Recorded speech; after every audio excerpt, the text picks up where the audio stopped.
Hey guys, so I don't know if you can see right behind me, but I was currently editing my review for this week's episode of Stardust Crusaders, and I just found out today that my channel just hit over 6,000 subscribers. That is awesome, honestly. I didn't think my channel would get that far, but it did, and it feels great. And this might get old for some of you guys, but I really do mean this when I say this. Thank you. Thank you so much for subscribing, for liking. Just for watching my videos alone is more than enough. So, yeah. Thank you guys so much. I really do appreciate it. I didn't really plan on a 6,000 subscriber special, but in the meantime, I hope you guys enjoy my review of this week's episode of Stardust Crusaders. So, once again, thank you guys so much. I will catch you guys later. Bye.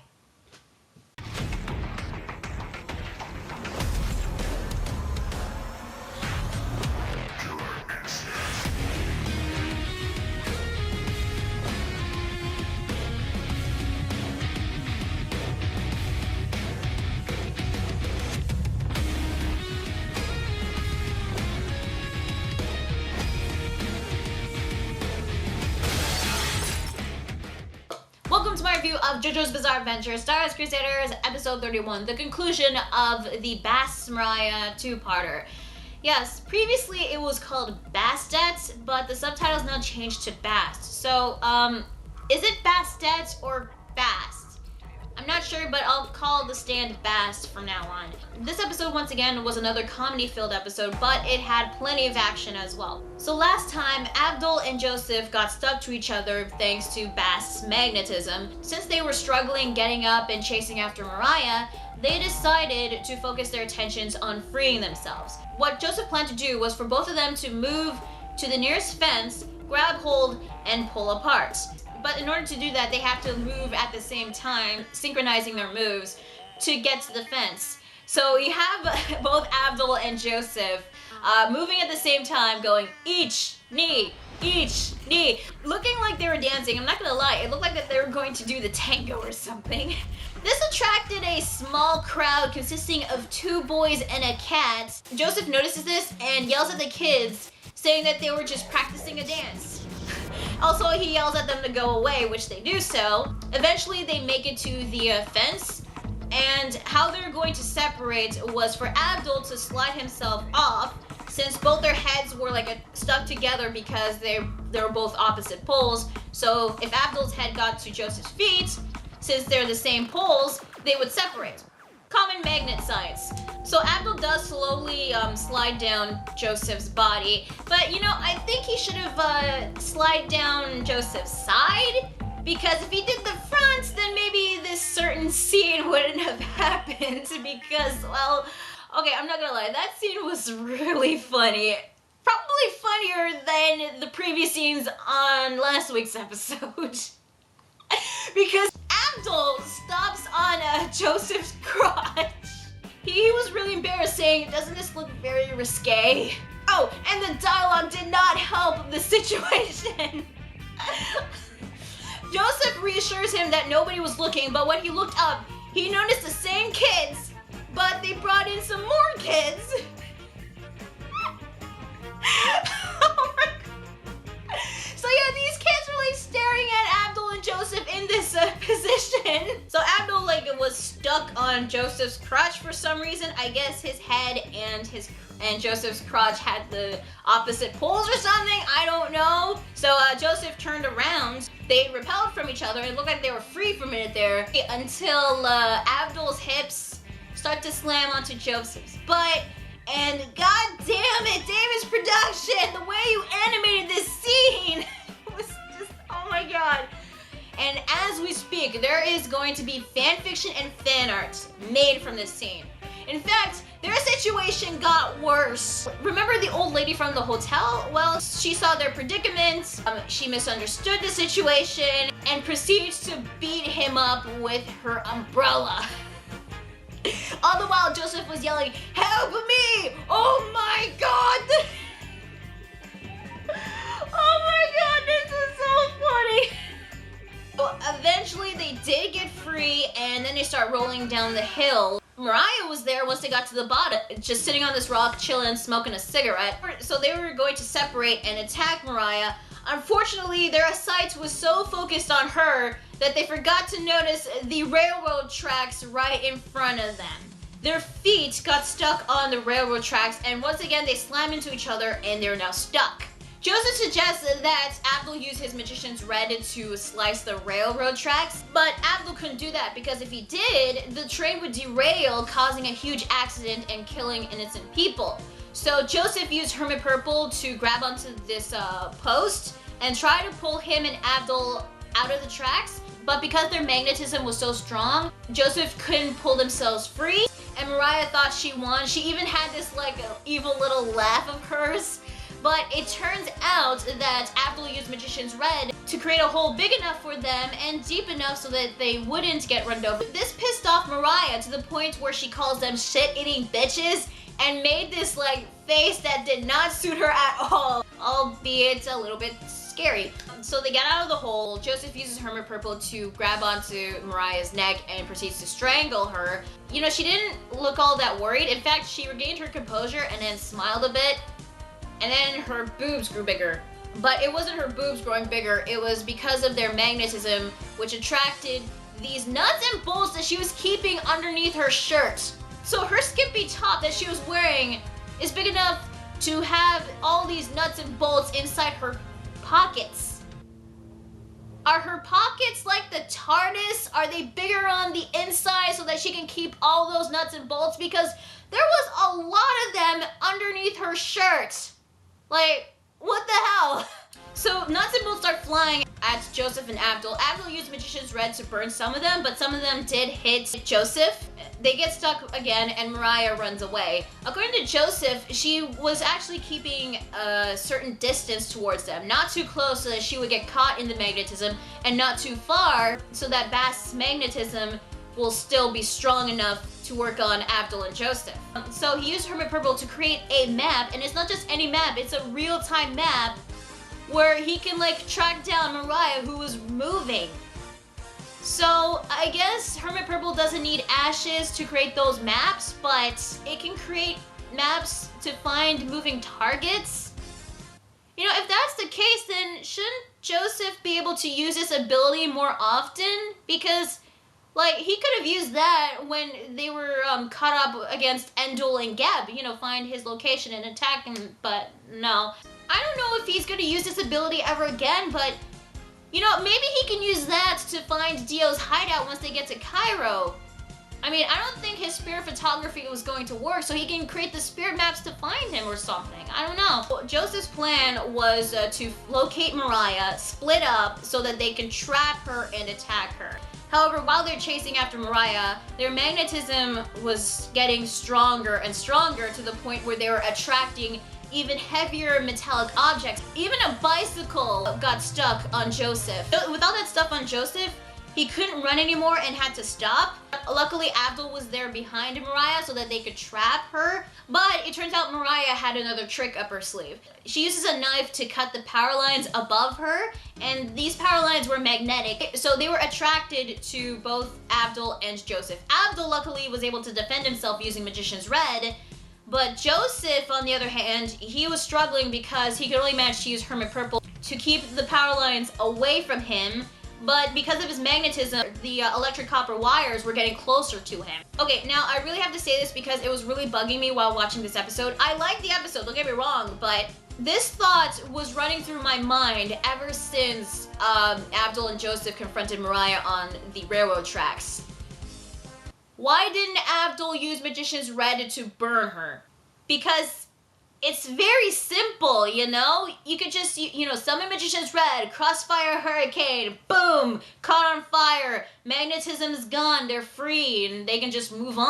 I don't know if it's because Mariah's a woman and Avdol and Joseph are gentlemanly enough to not harm her, at least not to the point where she dies, but Joseph killed Nana, so even though she's a female, she's still a stand user and working with Dio, so I'm just saying, just go all out. Don't hold back, even if she is a woman. Anyway, Mariah cuts more power lines, And by the way, even though she was like in between them, she herself wasn't electrocuted by the power lines. I'm assuming it's because of their magnetism. It attracted to them more instead of Mariah, so that probably explains it. Avdol finally decides to roast her with Magician's Red, but he couldn't because of his magnetism. Apparently it gotten so strong that it now attracted this one car. It slammed onto him and it looked like that he was going to be crushed. So Mariah, acting like she won, decided to say a little confession before they die. She thinks Joseph was amazing because of how witty he is and his good sense of judgment. Even though the age gap between the two was quite far, she wouldn't mind being with him. So Mariah has an interest, a certain liking towards Joseph. We got a female character who has a good taste in men. It's about goddamn time, because I was getting so pissed of all the female characters having hots for like Jotaro or people who are complete jerks to them. I'm like, yes, finally. And unfortunately, she still likes Dio more. And you know, if you think about it, Dio is older than Joseph. I think twice his age. Goddamn, Mariah really likes old people. Really, really old people. But you know, whatever. She is another one of Dio's minions. Although I do question if she and Dio ever, you know, did the deed. Come to think of it, did Dio ever had sex with any of his other minions? You know what, I'm gonna stop thinking about that because then my mind will wander into like some R-rated shit, so I don't want that to happen. Anyway, moving on to the episode. Joseph tries to sweet talk Mariah into setting him free, even begging for her, but she refuses. And it turns out this was all going according to Joseph's plan. You know, as he looks up, he gets this gleam in his eyes, and he says, "Then you've lost, young lady." So he let go of this gutter that he was like holding on to, and I think the magnetism was causing him to float. At least that's what I'm assuming. But before she could run away or dodge, Avdol then comes like towards her really fast. And then you have Joseph also coming towards her, and then boom! She gets slammed right between the two and she gets crushed. How is she still alive after that? Yeah, she still lives after that, surprisingly. But yeah, it was all according to Joseph's plan. Yeah, so they originally intended to have all these heavy metallic objects stuck to them, and since their magnetism was getting stronger, they attracted each other. And they used that weight and magnetism to defeat Mariah, crushing her to the point where almost all of her bones were broken. Thus, freeing from Bass magnetism, they fix themselves up and they proceed to go get some breakfast. Not gonna lie, what happened to Mariah? That was painful. But before she passed out, Mariah then calls them shit-eating bitches one last time, and then they have the text on the screen saying, "Mariah Best, all bones broken, admitted to hospital, unable to recover, must retire." So that's 5 down, 4 more of the 9 Egyptian god stands to go. Then we come back to Jotaro, Polnareff, and Iggy, who still did not go look for Avdol and Joseph. They said like 5 minutes and then they'll look for them. I don't know if it's been like 5 minutes, but Jesus Christ, they were like still waiting for them. I'm like, why don't you just go and search for them now? Thank God Jotaro came up with that idea, so they decided to go look for Avdol and Joseph. But they were being spied on by the 6th Egyptian god stand user. His name is Alessi, and from what was shown in the ending scenes, he has a shadow stand, which is definitely something I'm really interested in. So he is going to take on Jotaro and Polnareff in next week's episode. So this episode overall, I thought this was a very good episode, and definitely funny, especially with the beginning scenes with their little predicament. Even though it bugged me that Avdol didn't use Magician's Red to burn Mariah so that the fight would have ended quickly, but despite that, I still enjoyed the episode. I really did like Joseph's plan. It's actually one of the things I like about JoJo's Bizarre Adventure. Whenever they face off against an opponent, especially one that's stronger than them, they would always come up with a plan to either outsmart them or overpower them so that they can defeat their opponents. In this case, Joseph's plan was to use Bast's magnetism ability to their advantage. So their weakness became their strength in the end, and they pulled through. Also, I did like the teamwork with Joseph and Avdol. They worked pretty well together, even though Avdol kept getting caught in these shenanigans with Joseph. I do feel bad for Avdol, though. But despite that, I think they make a really good team, and I hope in the near future they get to work together more often. As for Mariah, I did kind of like her, that even though she's not a fighter, even though her stand was very simple, she was able to use her ability to the point where she gave Avdol and Joseph a hard time. And she was definitely smart and cunning. She's definitely a better female stand user than Nana and Midler, even though I did like High Priestess though. But I like Enya more because not only was she a recurring character, but she had an awesome stand, and I knew more about Enya's character than I did with Mariah. I know that's not saying much because, well, after what happened to Enya, but you know, we get what we get. I noticed that David's production put some effort on certain scenes, especially with the old lady running towards Joseph to beat him up. I actually did notice that. And the animation they used on their predicament, well, they definitely did a good job on that. Now, the soundtrack I also thought was pretty good. There was this new piece of music that they used during the chase scene. I'm hoping that the third OST will be released soon, because I definitely want to listen to that piece of soundtrack, that's for sure. Also, voice acting, once again, was pretty good. I don't know who voiced the little old lady, but she definitely did a really good job with voicing her. So yeah, overall, I thought this episode was really good, even though there were parts that did kind of bug me, but it was still an enjoyable episode overall. So next week's episode is going to be Alessi taking on Jotaro and Polnareff. The preview, unfortunately, spoiled his stand's ability, which, by the way, his stand's name is called Set. In one scene, we get to see this kid who looks an awful lot like Polnareff. In fact, he has the same hair and earrings. So, yeah, if you put two and two together, Set's ability is to de-age people.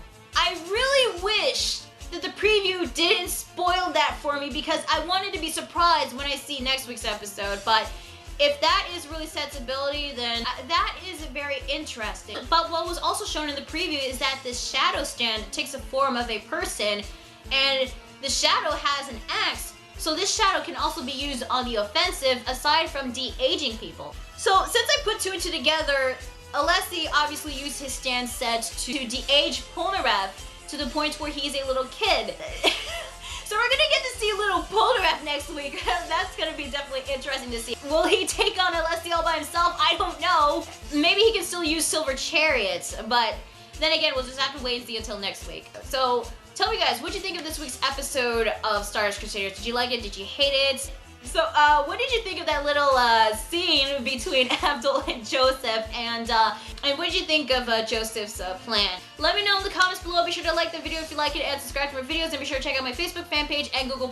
So yeah, that is Jojo's Bizarre Adventure Stardust Crusaders, episode 31. I'm gonna respond to my 7, and I'll see you guys later. Bye.